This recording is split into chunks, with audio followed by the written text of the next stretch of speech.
न जाने कौन सी साजिशों का हम शिकार हो गए। जितना दिल साफ रखा उतने ही दागदार हो गए। हेलो, नमस्कार, आदाब, सत श्री अकाल। आप सुन रहे हैं रेडियो उड़ान के शो बुक वर्ल्ड को और मैं हूं आरजे सिमरन आपके साथ। शरीफ और दागदार इंसान के बीच का फर्क ना बिल्कुल एक पतली लकीर सा होता है। जितना शरीफ इंसान सच बोलता है उतना ही दागदार होता चला जाता है। बेईमान और झूठे इंसानों को भला दागदार हो जाने से कैसा डर? इतने इल्जाम सर माथे हैं, एक और सही। आज की हमारी कहानी कुछ इसी टॉपिक से मिलती जुलती है। 9 बज चुके हैं मेरी वॉल क्लॉक पर और वक्त हो चला है आज की बुक वर्ल्ड की कहानी से आपको रूबरू करवाने का। अब मैं ये सोच रही थी कि कई दिनों से ना आपको काफी इमोशनल करते आ रहे हैं हम। मेरा मतलब कहानियों से है। कभी कोई लव स्टोरी से इमोशनल कर दिया या कभी किसी सोशल मैसेज देने वाली कहानी से। तो इसीलिए आज हमने सोचा कि क्यों ना आपको थोड़ा सा गुदगुदाया जाए। भाई, कौन कहता है कि मंटो की कहानियां सिर्फ सिखाती और रुलाती ही है? अगर ध्यान से सुनोगे तो कुछ कहानियां ऐसी भी हैं जो आपके चेहरे पर मुस्कान ला सकती हैं। तो चलिए आज ऐसी ही एक कहानी सुनते हैं जिससे शायद सीखने को तो कुछ ना मिले, लेकिन इतना मैं यकीनन तौर पर कह सकती हूँ कि वो आपको रुलाएगी नहीं बल्कि गुदगुदाएगी। पेश है आपके सामने सादत हसन मंटो की कहानी उल्लू का पट्ठा। कासिम सुबह 7 बजे लिहाफ से बाहर निकला और गुसलखाने की तरफ चला। रास्ते में ये उसको ठीक तौर पर मालूम नहीं, सोने वाले कमरे में, सहन में या गुसलखाने के अंदर उसके दिल में ये ख्वाहिश पैदा हुई कि वो किसी को उल्लू का पट्ठा कहे। बस सिर्फ एक बार, गुस्से में या तंजिया अंदाज में किसी को उल्लू का पट्ठा कह दे, बस।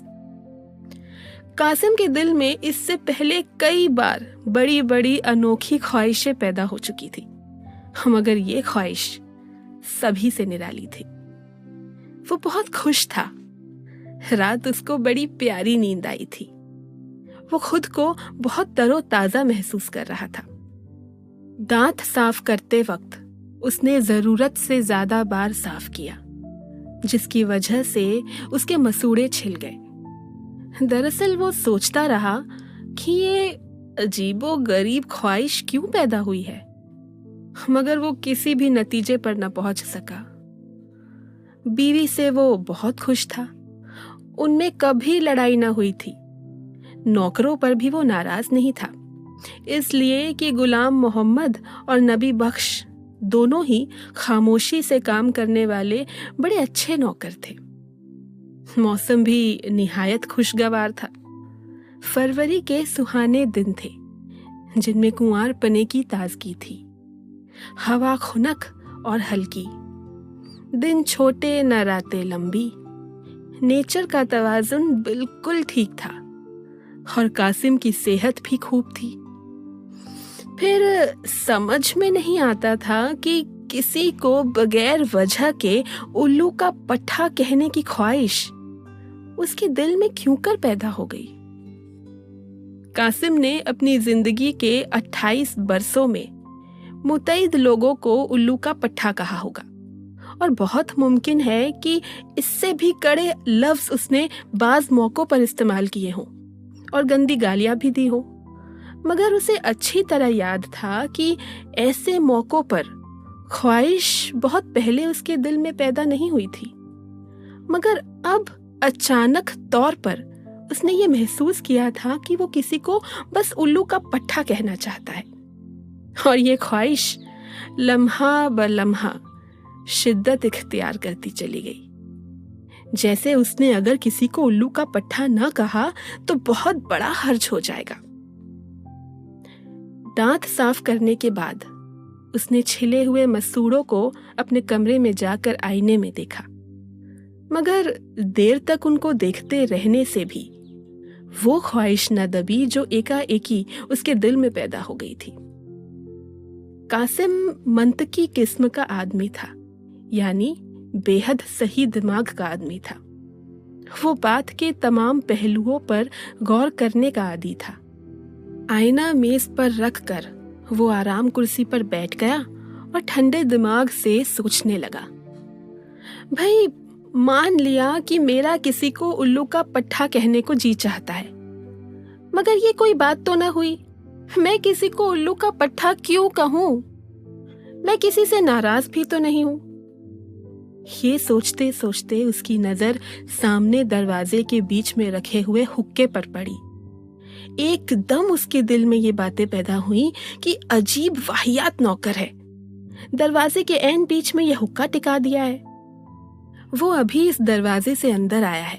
अगर ठोकर से भरी हुई चिलम गिर पड़ती तो पैरों के नीचे जो ये कालीन बिछा हुआ है जलना शुरू हो जाता, और साथ ही उसका पैर भी। उसके जी में आई कि गुलाम मोहम्मद को आवाज दे। जब वो भागा हुआ उसके सामने आ जाए तो वो भरे हुए हुक्के की तरफ इशारा करके उससे सिर्फ इतना कहे, तुम निरे उल्लू के पट्टे हो। मगर उसने तामुल किया और सोचा कि यूं बिगड़ना अच्छा मालूम नहीं होता।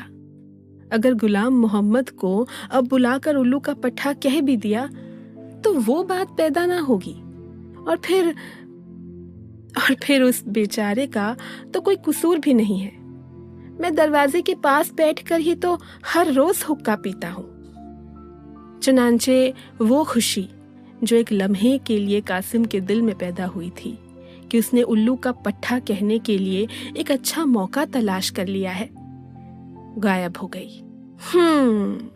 भाई, ये भी बड़ी अजीब बात थी कि हमारी कहानी के असल किरदार में ही अजीबोगरीब ख्वाहिश का पैदा हो जाना, और ख्वाहिश भी क्या, किसी को उल्लू का पट्ठा कहने की। तो वो इस बात को कहने के लिए मौके तराशने लगा। और हैरानी की बात तो ये थी कि आमूमन जो चीज उसे हमेशा बिगड़ी मालूम होती थी वो भी आज पूरी तरह बाइस्मत और साफ सही सलामत थी। कासिम तन कर रह गया। शांत दिमाग होने के बावजूद भी उसे ऐसा लगा कि अगर उसने किसी को उल्लू का पट्ठा नहीं कहा तो ये ख्वाहिश कहीं उसकी ताउम्र जिंदगी के लिए नासूर ना बन जाए, और नासूर बनकर कहीं दिल ही दिल में दफन ना हो जाए। और अगर ऐसा हुआ तो गजब हो जाएगा। अब आगे। दफ्तर के वक्त में अभी काफी देर थी। पूरे 2 घंटे पड़े थे। दरवाजे के पास कुर्सी रखकर कासिम अपने मामूल के मुताबिक बैठ गया और हुक्का नोशी में मसरूफ हो गया। कुछ देर तक वो सोच विचार किए बगैर हुक्के का धुआं पीता रहा और धुएं के इंतशार को देखता रहा। लेकिन जो ही वो हुक्के को छोड़कर कपड़े तब्दील करने के लिए साथ वाले कमरे में गया तो उसके दिल में वही ख्वाहिश नई ताजगी के साथ पैदा हुई। कासिम घबरा गया। भाई, हद हो गई। उल्लू का पट्ठा? मैं किसी को उल्लू का पट्ठा क्यों कहूं? और बफर्ज़े मुहाल मैंने किसी को उल्लू का पट्ठा कह भी दिया तो क्या होगा? कासिम दिल ही दिल में हंसा। वो सही दिमाग आदमी था। उसे अच्छी तरह मालूम था कि ये ख्वाहिश जो उसके दिल में पैदा हुई है बिल्कुल बेहुदा और बेसरो पाकी है, यानी बेसिर पैर की। लेकिन इसका क्या इलाज था कि दबाने पर वो और भी ज्यादा उभर आती थी। कासिम अच्छी तरह जानता था कि वो बगैर किसी वजह के उल्लू का पट्ठा न कहेगा।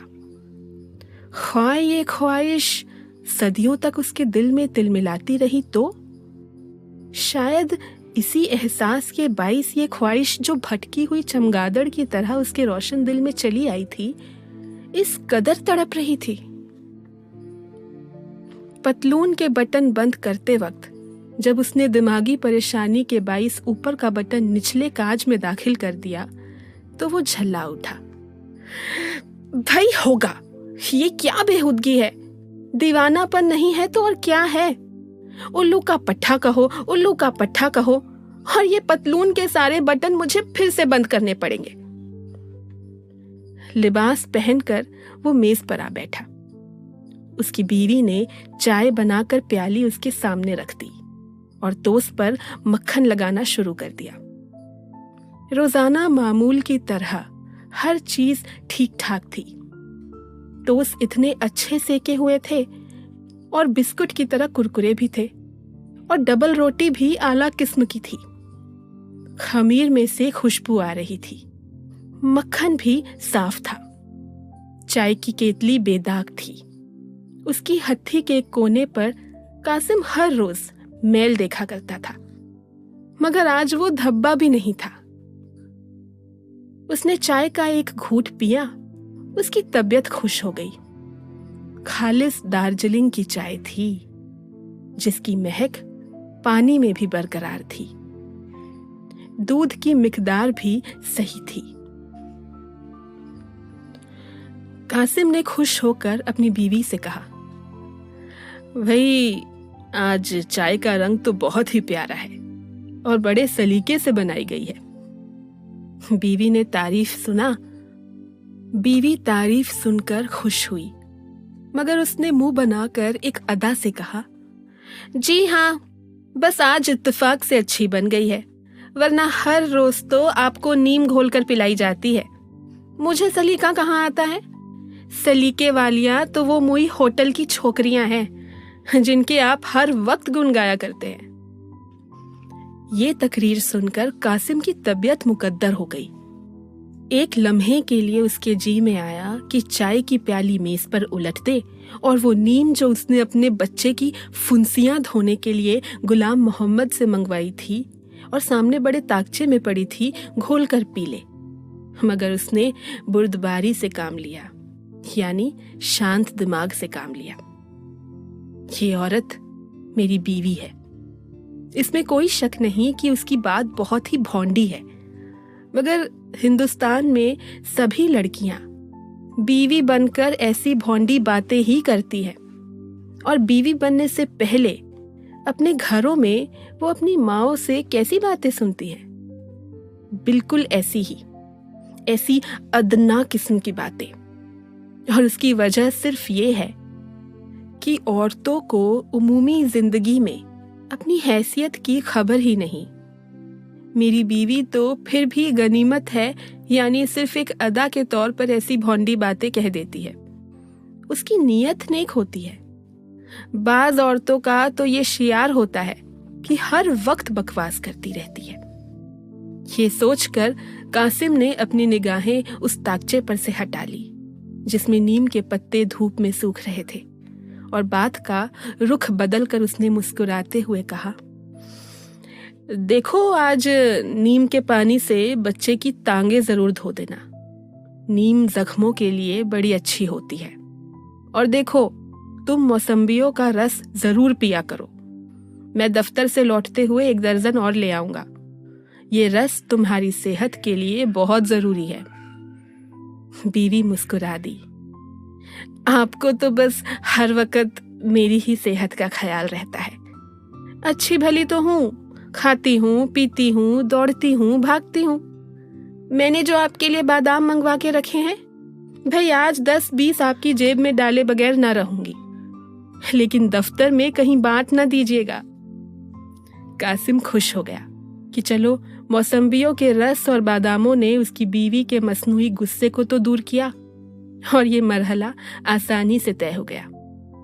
दरअसल कासिम ऐसे मरहलों को आसानी के साथ इन तरीकों से ही तय किया करता था जो उसने पड़ोस के पुराने शोहरों से सीखे थे, और अपने घर के माहौल के मुताबिक उनमें थोड़ा बहुत रद्दोबदल कर लिया था।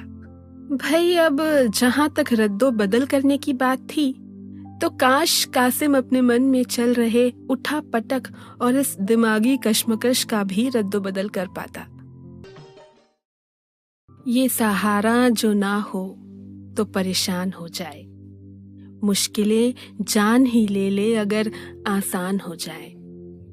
ये कुछ लोग जो फरिश्ते से बने फिरते हैं, मेरे हत्थे अगर कभी चढ़ जाए तो इंसान हो जाए।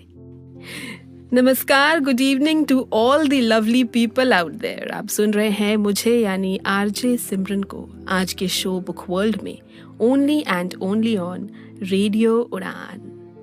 राहत इंदौरी जी के ये अल्फाज जो अभी आपने सुने अपने आप में ही कितनी गहराई रखते हैं। अब ज़रूरी तो नहीं ना कि वो इंसान जो झूठ बोलता है और जो अनजाने में किसी का दिल दुखाता है, बेईमानी करता है, घमंडी और इगोइस्टिक ही हो, और वो इंसान जो खुद को, अपने आप को भरी महफिलों में बुरा कहता है, अपनी ही बुराई खुद करता है, अपने ऐब गिनाता है, उसका सरल और डाउन टू अर्थ होना ऐसा लाजमी तो नहीं।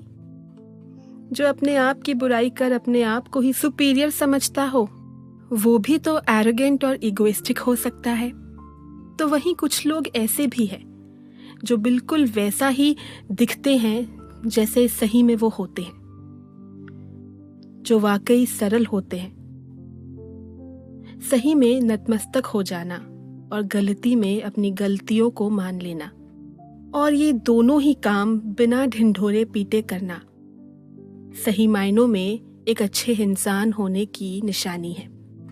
लेकिन साथ ही अगर आजकल की दुनिया के अनुसार खुद को ढाल लेना भी उतना ही ज़रूरी हो जाता है जितना ज़रूरी, या यूँ कह लो कि जितनी ज़रूरी रात की नींद लेनी हो जाती है। नींद पूरी ना हो तो शरीर बिगड़ने लगता है, और दुनियादारी का पता ना हो तो दिमाग। कासिम हमारी आज की कहानी का असल किरदार भी कुछ इसी तरह है, निहायत ही शरीफ। अब आप ये सोच रहे होंगे कि कहाँ से शरीफ, जो बिना बात किसी को भी सिर्फ अपनी दिमागी शांति के लिए उल्लू का पट्ठा कहने को आमादा हो जाए, उसे भला शरीफ क्या कोई कैसे कह सकता है? अजी बिल्कुल कह सकता है। अब तक की कहानी में शायद आपको ये ना लगा हो, लेकिन जब आप ये आखिरी भाग सुनेंगे ना तो आप भी यही कहेंगे। अब तक की कहानी में आपने सुना कि कासिम बिना बात ही उल्लू का पट्ठा कहने के लिए मौके तराशता है। कुछ मौके उसे मिल भी जाते हैं, लेकिन बावजूद इसके वो अपने आप को हर बार रोक लेता है। इसी बीच वो तैयार होकर दफ्तर जाने के लिए घर से निकलने ही वाला होता है कि अब आगे। चाय से फारिग होकर उसने जेब से सिगरेट निकालकर सुलगाया और उठकर दफ्तर जाने की तैयारी करने ही वाला था कि फिर वही ख्वाहिश नुमुदार हो गई। इस मर्तबा उसने सोचा, अगर मैं किसी को उल्लू का पट्ठा कह दूं तो क्या हर्ज है। ज़ेरे लब बिल्कुल हौले से कह दूं, उल्लू का पट्ठा, तो मेरा ख्याल है कि मुझे दिली तसल्ली हो जाएगी। ये ख्वाहिश मेरे सीने में बोझ बनकर बैठ गई है, क्यों ना उसको हल्का कर दूं। हाँ, दफ्तर में उसको सहन में बच्चे का कमोड नजर आया। यूं सहन में कमोड रखना सख्त बदतमीजी थी, और बल्कि तब जब उस वक्त कि वो नाश्ता कर चुका था और खुशबूदार कुरकुरे टोस्ट और तले हुए अंडों का जायका अभी तक उसके मुंह में था। उसने जोर से आवाज दी, गुलाम मोहम्मद। कासिम की बीवी जो अभी तक नाश्ता कर रही थी बोली, गुलाम मोहम्मद बाहर गोश्त लेने गया है, कोई काम था आपको उससे?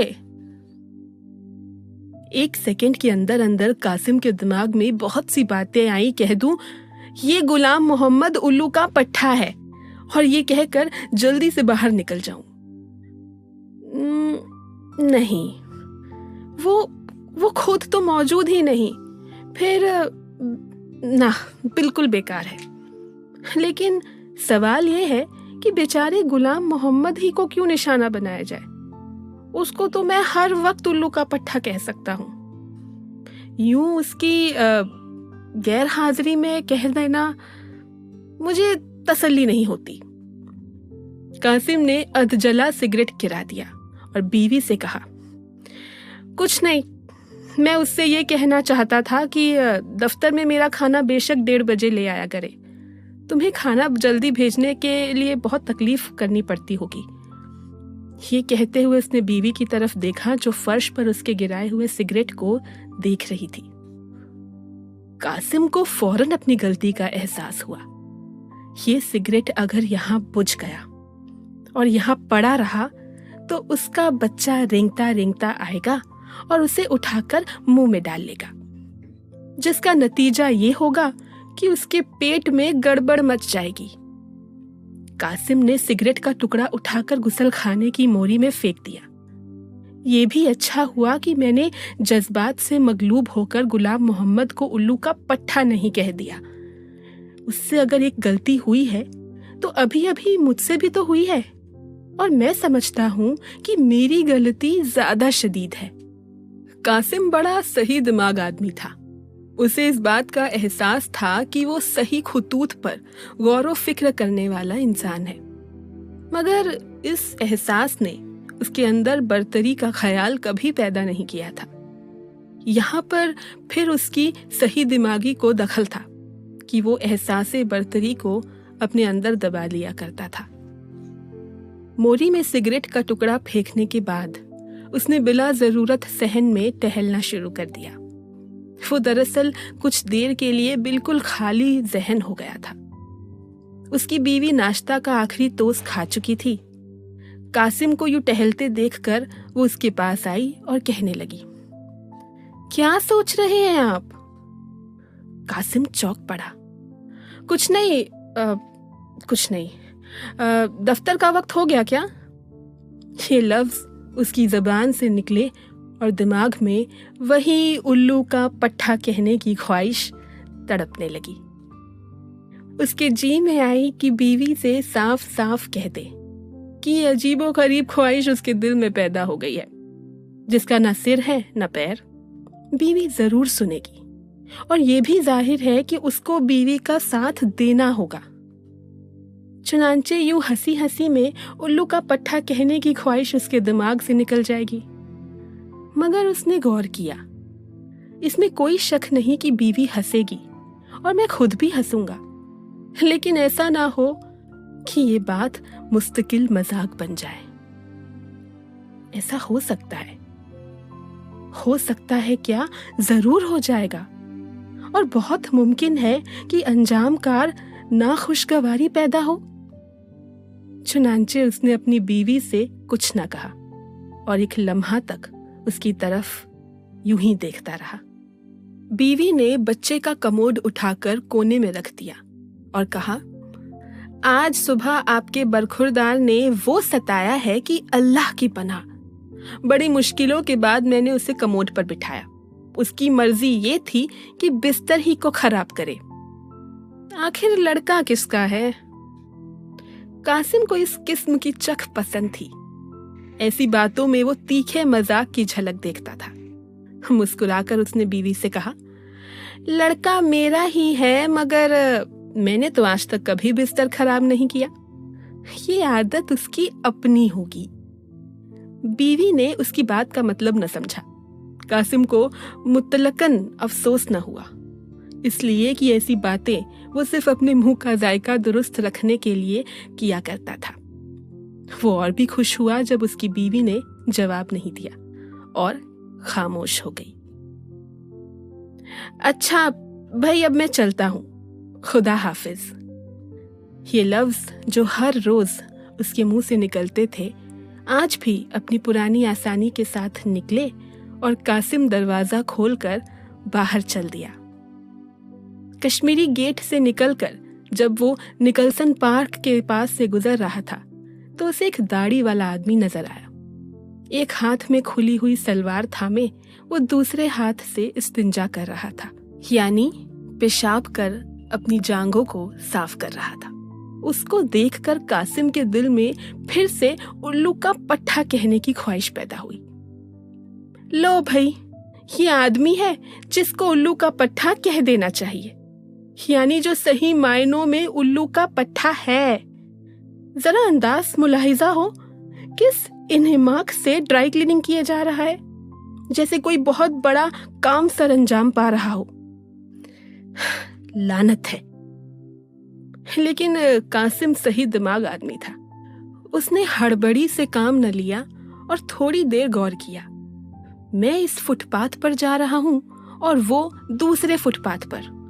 अगर मैंने बुलंद आवाज में भी उसको उल्लू का पट्ठा कहा तो वो चौंकेगा नहीं, इसलिए कि कमबख्त अपने काम में बहुत बुरी तरह मसरूफ है। चाहिए तो ये कि उसके कान के पास जोर से नारा बुलंद किया जाए और जब वो चौंक उठे तो उसे बड़े शरीफाना तौर पर समझाया जाए कि किबला आप उल्लू के पट्टे हैं। लेकिन इस तरह भी खातिर ख्वाह नतीजा तो बरामद ना होगा।